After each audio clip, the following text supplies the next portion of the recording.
Le gouvernement Mambé attire une grande attention en Côte d'Ivoire. Les analystes examinent la nouvelle équipe ministérielle pour comprendre si les choix sont stratégiques et efficaces. Ils parlent des nouveaux visages, de l'équilibre politique et des compétences des ministres. Le débat souligne aussi les défis urgents du pays. Sécurité, économie, conditions de vie et confiance des citoyens. Beaucoup estiment que ce gouvernement sera jugé sur des actions rapides et concrètes. Plus qu'un simple changement d'équipe, c'est un test pour la stabilité nationale et la crédibilité des dirigeants. Donnez votre avis, likez, partagez et abonnez-vous pour plus d'analyses. Concernant le vice-premier ministre Teni Braima Ouattara, j'ai l'impression en fait que justement certains de ses pourfendeurs l'attaquent parce qu'il est le frère du président, mais j'ai aussi l'impression que le président de la République lui-même se freine parce que c'est son frère. Alors, pour le nommer ministre de la Défense, il l'a d'abord nommé ministre intérimaire de la Défense, pour le confirmer par la suite. Aujourd'hui, il le nomme vice-premier ministre, sans doute dans la perspective d'une prochaine nomination en tant que premier ministre. Donc, j'ai l'impression que le président connaît très bien ses compétences, mais lui-même aussi se freine pour le mettre en puissance tout de suite. Et il part par dose homéopathique. Ça, c'est ce que j'aimerais dire. Maintenant, concernant les prérogatives, la Constitution règle le problème. Article 76, le président de la République peut, par décret, déléguer certains de ses pouvoirs au vice-président, au premier ministre et aux autres membres du gouvernement. Donc, le président de la République peut décider que, moi là, je donne tel pouvoir à tel.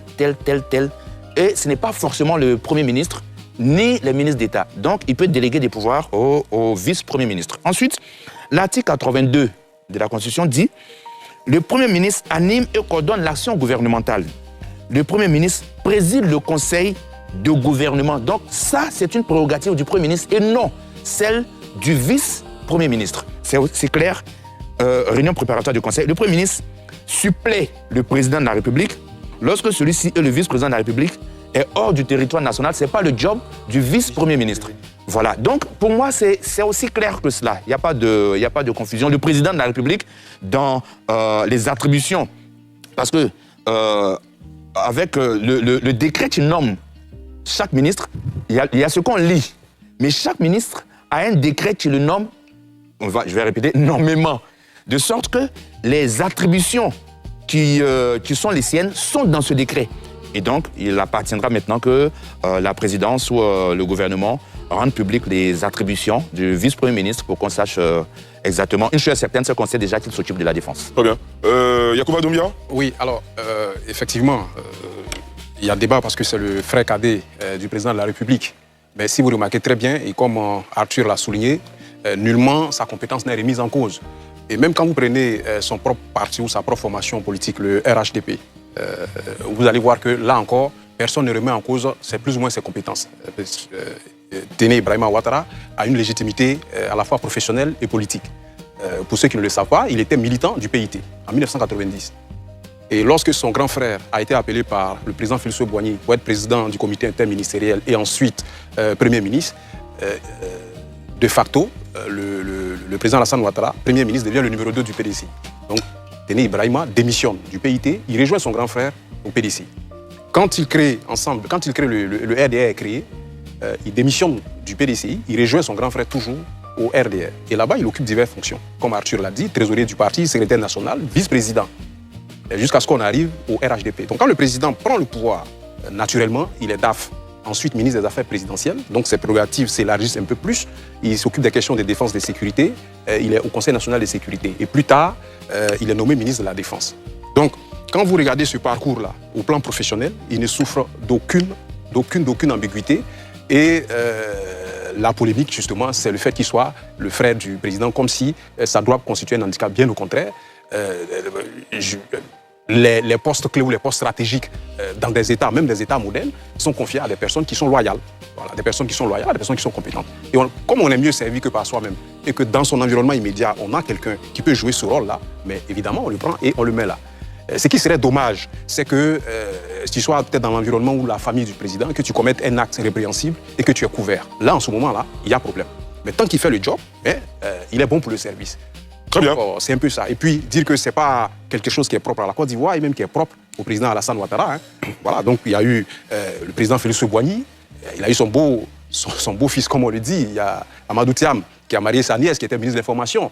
Il a été nommé bien plus par rapport à ses compétences que par rapport à sa qualité de beau. Ensuite, il y a eu la période des Bédier, il y a eu la période du président Laurent Gbagbo lui-même. Donc on a Kadé Bertin qui était son neveu, qui a été ministre de la Défense.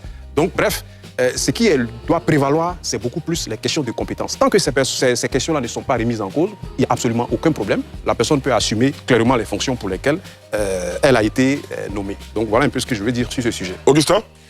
Déjà dire que le président Gbagbo lui-même a démenti au procès à La Haye. Il a dit Kadé Bertin n'est pas mon neveu. Bon, voilà. C'est vrai, ils sont du même village.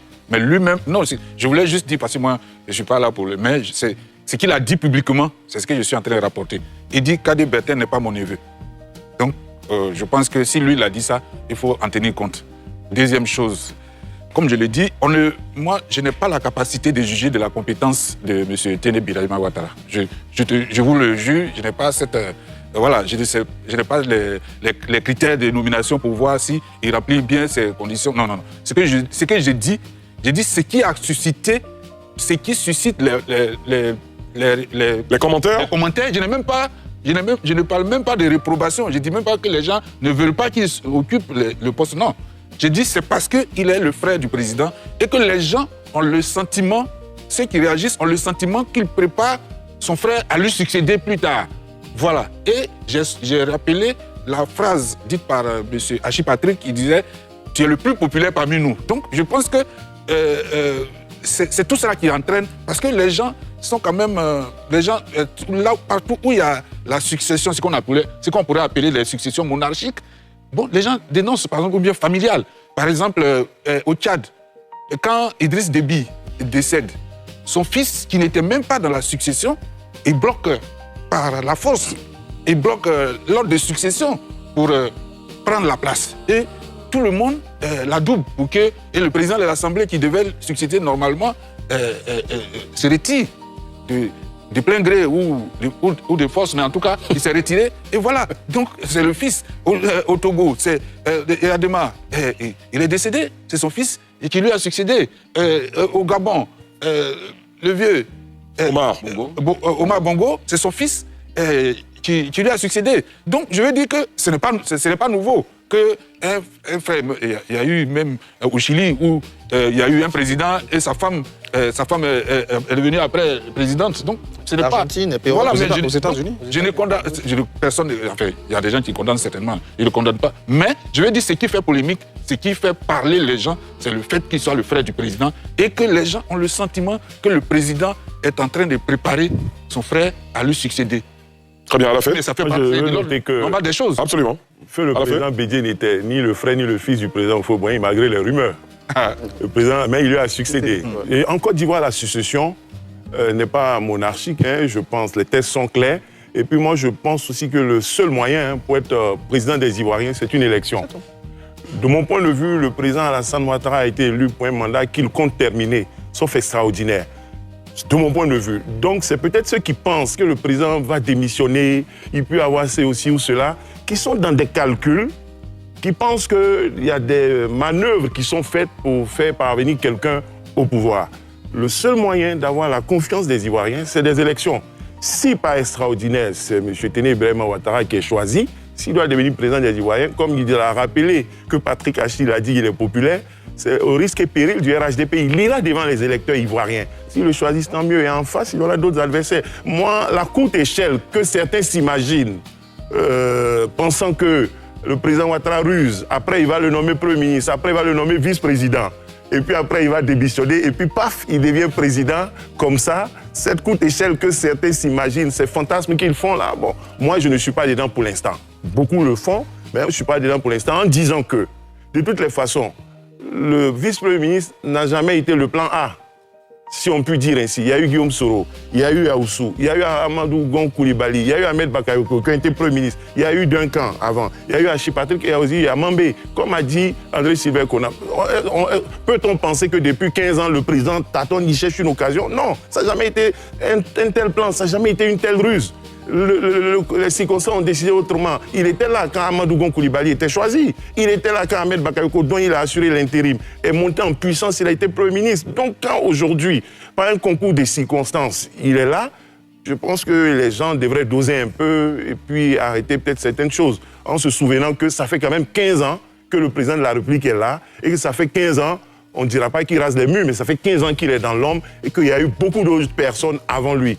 Pour le reste, je dirais qu'au niveau des prérogatives, on aura l'occasion de voir, il y a un décret d'attribution qui sera pris, encore sur proposition de M. le Premier ministre. C'est lui qui va faire des propositions et puis le président va signer. Bien entendu, au-delà de tout cela, dans le respect strict de la Constitution, oui, le président peut déléguer des pouvoirs à des ministres. D'ailleurs, c'est pour ça qu'il y a un gouvernement. Parce qu'en réalité, chaque ministre est délégataire. Chaque ministre est un délégataire. Il y a le Premier ministre, c'est vrai, qui est prévu par la Constitution, mais tout ce qui est fait par toute personne, dans les préfets, dans les administrations, tout le monde est un délégataire du pouvoir du président de la République, directement ou indirectement. Les préfets, tout le monde agit par délégation. Personne n'a de pouvoir propre dans le système qui est le nôtre. C'est le président. D'abord, le président reçoit du peuple. Et quand le peuple lui donne son pouvoir, il délègue, il transmet d'une manière ou d'une autre. Et il y a des pouvoirs autonomes, comme l'Assemblée nationale, issus directement du peuple, dans lesquels le président n'intervient pas. Et puis, il y a d'autres pouvoirs, certes autonomes a priori, mais dans lesquels le président aussi de la République intervient à travers des nominations, parce que le pouvoir judiciaire, qui dit-on est autonome, qui est un pouvoir autonome, il se trouve que chez nous, comme dans d'autres pays, il est toujours souvent, ou il est souvent lié au pouvoir exécutif qui le nomme et qui l'établit. Il ne se crée pas lui-même, contrairement peut-être éventuellement au pouvoir exécutif qui, lui, est créé directement par le peuple. Les juges rendent le pouvoir au nom du peuple, mais ils sont mis en mission aussi par le président de la République. Ils ne sont pas élus directement par le peuple, comme les députés et comme le président de la République. Ce nouveau gouvernement n'a pas droit à l'erreur. Les attentes sont énormes, la pression est forte, et chaque décision comptera pour l'avenir du pays. Les promesses ne suffisent plus. Les citoyens veulent des résultats visibles, rapides et concrets. Le gouvernement Mambé joue gros, car sa réussite peut renforcer la stabilité nationale, mais son échec pourrait fragiliser la confiance du peuple. Une chose est sûre, les prochains mois seront décisifs. Restez connectés, car l'histoire s'écrit maintenant. Et chaque action du gouvernement sera scrutée de près.